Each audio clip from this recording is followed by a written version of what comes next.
Let's start with a new section, Sockets. In this section, you will learn about the basics of sockets. A socket is a one endpoint of a two-way communication link between two programs running on the network. A socket is bound to a port number so that the TCP layer can identify the application that data is destined to be sent to. An endpoint is a combination of an IP address and a port number. In layman's language, think of it as a gate out of thousands of gates in an apartment. The primary purpose of socket is to connect one of the endpoint of a pipe to the end user, that is an application. To identify a socket, you have to mention two primary things, IP address and a port number. As you can see, in a simple one-to-one network, a system usually has a single IP address to which all the endpoints of a program connect. Port number comes in handy in identifying socket for specific application, service in an application. A unique combination of both is used to identify a socket. At any point of time, application can create or possess multiple sockets, which can perform different operations like sending or receiving data from others. A socket is a unique identifier of an application in a network. An application is just a program running on a device. That device is identified with its IP address unique in the network. The application is identified with a port number unique within that device. If you combine both, you will identify the application over the internet. On your screen, you can see the socket is written as IP address : port number, like 172.217.7.238:80, where 80 is the port number.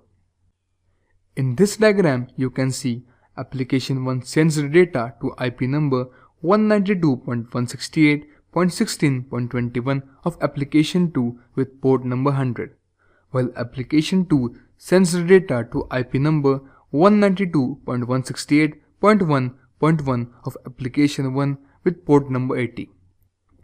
In simple terms, think of your house as a system and you are the application in it. Now, you want to send a letter to your friend in another house. Let's suppose he is in some other state. What you would put on the envelope is his name and address.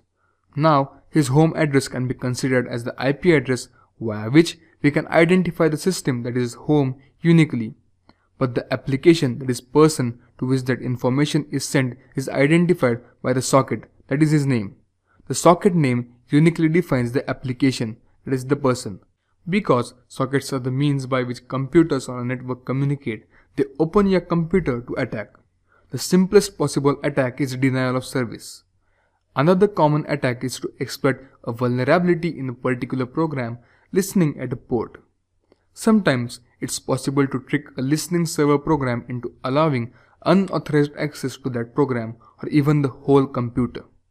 The hacker either wants data on the server or wants to use the machine as a mule, that is to launch further attacks from that machine.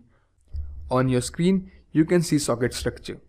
I am not going into the deep of socket structure, but I will give you an overview of what is a socket structure. The socket structure consists of 5 fields. The first is family. Family field is used for defining the protocol such as IPv4 or IPv6 or other Unix domain protocols. Type. This field is used for defining the type of sockets such as stream socket, packet socket or raw socket. Next is the protocol. This field is usually set to 0 for TCP and UDP. Local socket address. It is used for defining the local socket address, that is the combination of local IP address and the port address of local application program. Remote socket address. It is used for defining the remote socket address, that is the combination of remote IP address and remote port address of a remote application program. Let us have a quick recap of what we learned in this lecture. We started with the definition of socket. Then we saw the importance of sockets in computer networking with a real-life example. At the end, we had an overview of socket header. What's next? Next is a completely new section, the application layer protocols.